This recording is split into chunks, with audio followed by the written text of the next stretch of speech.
Hello छात्रों। आज आप सभी कक्षा 11वीं के छात्रों का अभिनंदन स्वागत। कक्षा 11वीं की पहली कविता जिसका नाम है प्रेरणा, और इस कविता के कवि श्री त्रिपुरारी जी हैं। कवि त्रिपुरारी जी का जन्म 5 दिसंबर 1988 समस्तीपुर गांव और बिहार राज्य में हो चुका है। इनकी प्रारंभिक शिक्षा पटना से हो चुकी है और उसके बाद स्नातक की शिक्षा, डिग्री तक की शिक्षा दिल्ली, और उसके बाद डिग्री के बाद पोस्ट ग्रेजुएशन या स्नातकोत्तर की शिक्षा हिसार में हुई। दिल्ली के विश्वविद्यालय में आप अध्यापन कार्य करते रहें, पढ़ाने का काम करते रहें, और जैसे ही अध्यापन का कार्य समाप्त हुआ, अभी आप फिल्म के दूरदर्शन के लेखन के लिए लेखन कार्य करते हैं। त्रिवेणी के रूप में आपकी पहचान है और त्रिवेणी के माध्यम से आप यथार्थ के बीज बोने का काम करते हैं। आपकी प्रमुख कृतियाँ यहाँ पर दी गई है।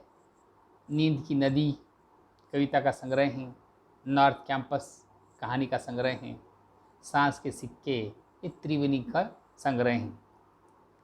अब काव्य का जो प्रकार है जिसका नाम है त्रिवेणी, त्रिवेणी उस काव्य प्रकार को कहा जाता है जो 3 पंक्तियों की कविता होती है, और 3 पंक्तियों की कविता ये मुक्त छंद में होती है। मतलब पहले 3 पंक्ति का दूसरे 3 पंक्ति का कोई संबंध नहीं होता। ये 3 पंक्तियाँ अपने अर्थ के लिए खुद स्वतंत्र होती है, और ऐसे मुक्त छंद में ये त्रिवेणी लिखी जाती है। त्रिवेणी की पहली 2 पंक्तियाँ विचार और भावों को स्पष्ट करने का काम करती है, तो तीसरी पंक्ति इसी विचार भावों को आधुनिक आयाम पर या नए आयाम पर उसका अर्थ उद्घोषित करने का काम, उसके अर्थ को संप्रेषित करने का काम ये त्रिवेणी करती है। ये जो कविता है जिसका नाम है प्रेरणा, इस कविता में कवि त्रिपुरारी जी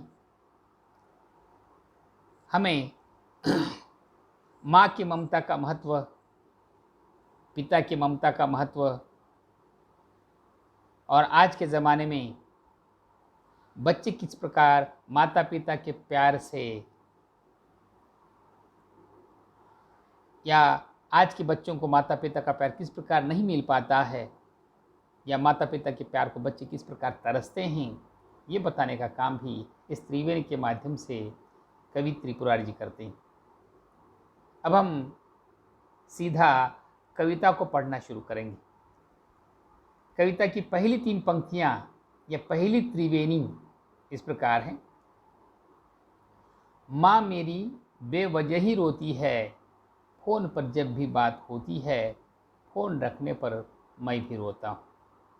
इन 3 पंक्तियों में एक शब्द है बेवजह, बिना किसी कारण के, बिना किसी वजह के। कवि त्रिपुरारी जी बताना चाहते हैं कि हर लड़का या हर बच्चे पढ़ाई के लिए या व्यवसाय के लिए अपना गांव छोड़कर, अपना घर छोड़कर बाहर रहते हैं, और वहाँ रहने के बाद कभी कभार अपने माँ से बातें करने के लिए वो फ़ोन लगाते हैं, और जैसे ही फ़ोन पर माँ की आवाज़ आती है, माँ और बेटे का संवाद शुरू हो जाता है, तो बेटे की आवाज़ सुनते ही माँ की ममता उमड़ पड़ती है। माँ की ममता, अपने बेटे की आवाज़ सुनते ही माँ की ममता ये बहना शुरू कर देती है, और माँ बिना किसी कारण के रोना शुरू कर देती है। उसकी आंसू ममता का झरना है, उसकी आंसू ममता की नदी है, और ऐसे माँ की ममता रोकने से भी रुकती नहीं है। अपने बेटे के प्रति, अपने बेटे को देखने की लालसा, अपने बेटे को पाने की लालसा, अपने बेटे को नज़दीक रखने की लालसा माँ के दिल में होती है। और बच्चा जब माँ से दूर होता है तो माँ उस बेटे को मिलने के लिए तरसती है, और बेटा न मिलने के कारण या बेटे से मुलाकात न होने के कारण या बेटे को देख न सकने के कारण उसकी अंतरात्मा तड़पती है, उसका ममत्व तड़पता है, और वह बिना किसी कारण के रोना शुरू कर देती है। बेटा अपने माँ को हिम्मत देता है, अपने माँ को धैर्य धारण करने के लिए कहता है। वह बातें करते समय तो रोता नहीं है, जब तक फ़ोन पर बातें होती है बेटा हिम्मत से काम लेता है। लेकिन जैसे ही माँ और बेटे का संवाद समाप्त हो जाता है, बोलना बंद हो जाता है, तो बेटा जैसे फ़ोन रख देता है। फ़ोन रखने के बाद बेटे के मन में माँ को देखने की लालसा बढ़ जाती है, और वह खुद भी फ़ोन रखने के बाद रोना शुरू कर देता। और ये वास्तविकता है कि बेटा भी माँ के ममत्व को तरसता है, बेटा भी माँ के ममता को तरसता है, लेकिन वो थोड़ी सी हिम्मत रखता है। लेकिन माँ बड़ी ही करुणावान, माँ बड़ी ही ममतालु होती है, वह अपने आप को रोक नहीं पाती। वो बेचारी तो बेटे के सामने भी रोना शुरू कर देती है, लेकिन बेटा भी जैसे ही फ़ोन रख देता है तो वह भी रोना शुरू कर देता है। ये असलियत, ये वास्तविकता संसार की है, हर बेटे और हर माँ की है। ये बात इस त्रिवेणी के माध्यम से कवि त्रिपुरारी जी बताना चाहते हैं। दूसरी त्रिवेणी इस प्रकार है। सख्त ऊपर से मगर दिल से बहुत नाजुक हैं, चोट लगती है मुझे और तड़प उठते हैं। हर पिता में ही कोई माँ छुपी होती है। कवि त्रिपुरारी जी कहते हैं सख्त मतलब कठोर, नाजुक इसका अर्थ कोमल, चोट लगना, मार लगना। अभी इस त्रिवेणी में कवि त्रिपुरारी जी कहते हैं अपने पिता का वर्णन या संसार के पिता का वर्णन इस त्रिवेणी के माध्यम से कवि त्रिपुरारी जी बता रहे हैं कि पिता ऊपर से बड़ा कठोर दिखाई देता। पिता का व्यवहार, पिता का हमारे साथ जो बर्ताव होता है, वह बर्ताव भले ही ऊपर से कठोर दिखाई देता है, वह हमें अनुशासित करने के लिए, हमें या हमारे अवगुणों को रोकने के लिए, हमें अनुशासित करने के लिए पिता ऊपर से बड़े कठोर दिखाई देते हैं। लेकिन ऐसे कठोर दिखने वाले पिताजी का हृदय भी बड़ा कोमल होता, बड़ा नाजुक होता है। अपने बच्चों के प्रति, अपने संतानों के प्रति वो बड़े ही कोमल दिल वाले होते हैं।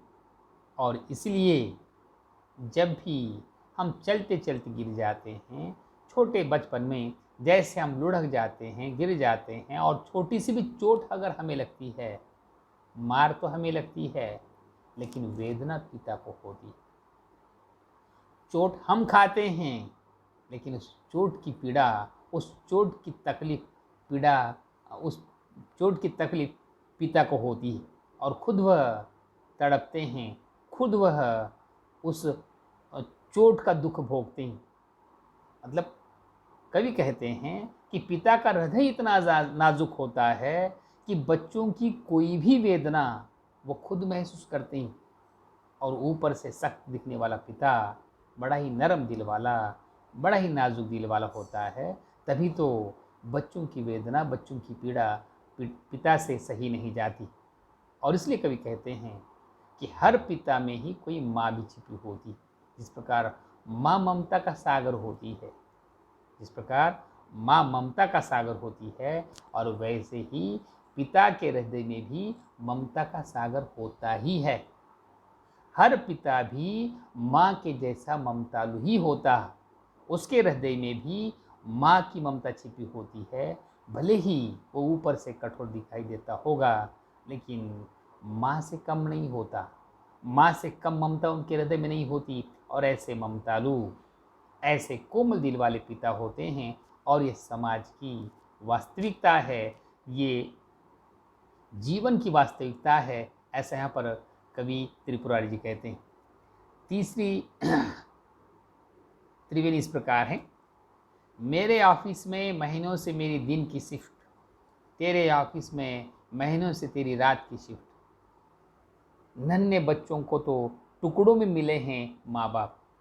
आजकल का ज़माना, आजकल के आपाधापी में अगर कोई अकेला कमाता है तो खर्चा बस नहीं होता, कमाई बस नहीं होती।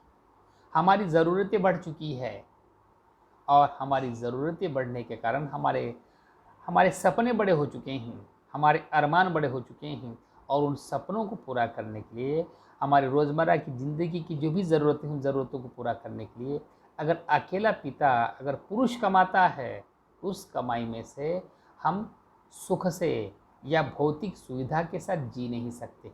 और मनुष्य भौतिक सुविधा के पीछे भाग रहा है और इन सुविधाओं को हासिल करने के लिए वह उसे लगता है कि मैं अकेला कमाऊंगा तो वो सारी भौतिक सुविधाएं मैं खुद भी भोग नहीं पाऊंगा, ना बच्चों को दे पाऊंगा। इसलिए उस पुरुष के साथ उस घर की स्त्री, पिता के साथ उसकी पत्नी भी, पिता कमाते हैं तो माँ भी कमाई में उनका हाथ बटाने के लिए वह भी काम पर चली जाती।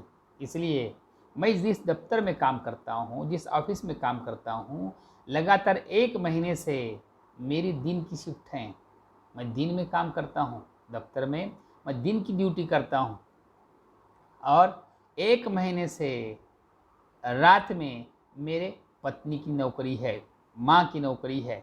पिता 12 घंटे दिन में काम करते हैं तो 12 घंटे माँ रात में काम करती है, या माँ दिन में काम करती है तो पिता रात में काम करते हैं। और इसलिए जो बच्चे हैं उन बच्चों को दिन में माँ मिलती है और रात में पिता मिलते हैं। माँ और पिता, माँ और बाप दोनों कभी एक साथ नहीं मिलते, दोनों का प्यार कभी एक साथ नहीं मिलता। और इस प्रकार बच्चे माता पिता की ममता को तरसते हैं, माता पिता के ममत्व को तरसते हैं। लेकिन आज का ये आपाधापी का जीवन, ये भाग दौड़ का जीवन बच्चों को ममता के लिए तरसाता है और ऐसे बच्चे उस ममता को तरसते तरसते बड़े हो जाते हैं। लेकिन बचपन में जो माता पिता का प्रेम, माता पिता की ममता बच्चों को मिलनी चाहिए थी, वो बच्चों के माता पिता को वो ममता नहीं मिल पा रही है। इसलिए टुकड़ों में, मतलब थोड़ा थोड़ा प्यार, थोड़ी थोड़ी ममता बच्चों को मिल रही है, जिससे उनकी ममता की प्यास उनकी बूझती नहीं है। ऐसा ये जीवन की जो सच्चाई है, उस सच्चाई को यहाँ पर त्रिपुरारी जी अपने इस त्रिवेणी के माध्यम से बताना चाहते हैं। चौथी त्रिवेणी इस प्रकार है। उगते सूरज को सलामी तो सभी देते हैं, उगते सूरज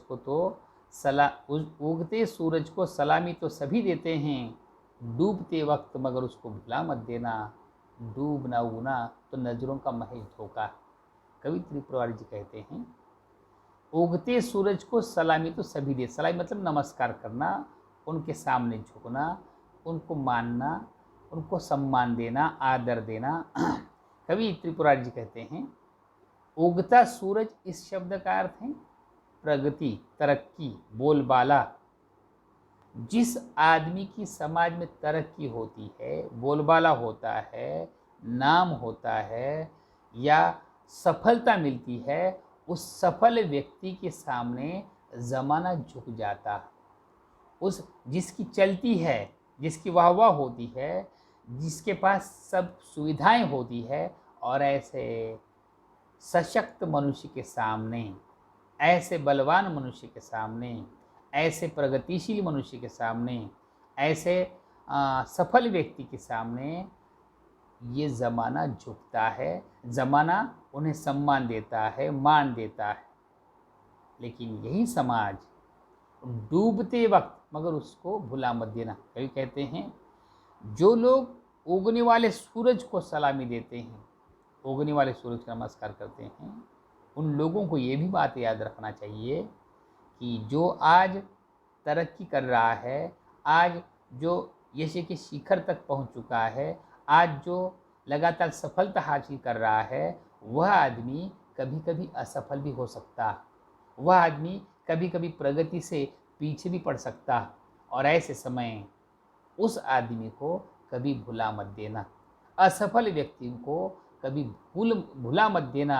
असफल व्यक्ति को भी सम्मान देना चाहिए, क्योंकि क्योंकि कभी आगे कहते हैं, डूबना उगना तो नज़रों का महज धोखा। अब हम सूरज की ही बात लें, सूरज न कभी उगता है न डूबता है, क्योंकि सूरज तो हमेशा होता है। केवल हमें लगता है कि सूरज उग चुका है और सूरज डूब चुका है, क्योंकि धरती ही उसके चारों ओर घूमती है। धरती का जो हिस्सा उसके सामने आता है, उन्हें लगता है कि सूरज उग रहा है, और धरती का जो हिस्सा सूरज के सामने से हट जाता है, उनको लगता है कि सूरज डूब गया है। लेकिन असल में सूरज न उगता है न डूबता है, ये हमारे नज़रों का धोखा है, हमें ऐसे महसूस होता है। उसी प्रकार कवि त्रिपुरारी जी कहते हैं कि संसार में जो भी सफलता हासिल करते हैं, जो भी प्रगति के पथ पर चलते हैं, वह आदमी भी कभी कभी असफल हो जाते हैं, कभी कभी प्रगति में पीछे पड़ जाते हैं। इसलिए ये आगे बढ़ना और पीछे पड़ना, ये हमारे नज़रों का धोखा है, क्योंकि जो आज असफल हैं वह सफल हो सकता है। जो आज तरक्की नहीं कर रहा है, वह कल तरक्की के रास्ते पर हो सकता है। इसलिए तरक्की करने वाला ये तरक्की से पीछे पड़ सकता है। सफल आदमी भी असफल हो सकता है, असफल आदमी भी सफल हो सकता है। इसलिए सफल और असफल, सफलता और असफलता, इसकी ओर ध्यान न देकर दोनों भी ये सफल होने ही वाले हैं, या सफलता हर किसी को मिल सकती है, ऐसा समझकर सभी के साथ सम्मान करना चाहिए, क्योंकि सफलता हर किसी के साथ हमेशा के लिए बनी नहीं होती। ये सफलता हर किसी के जीवन में ज़रूर आती है। ऐसा इस कविता के माध्यम से, इस त्रिवेणी के माध्यम से कवि त्रिपुरारी जी बताना चाहते हैं। आगे के जो त्रिवेणियाँ हैं हम कल देखेंगे। नमस्ते।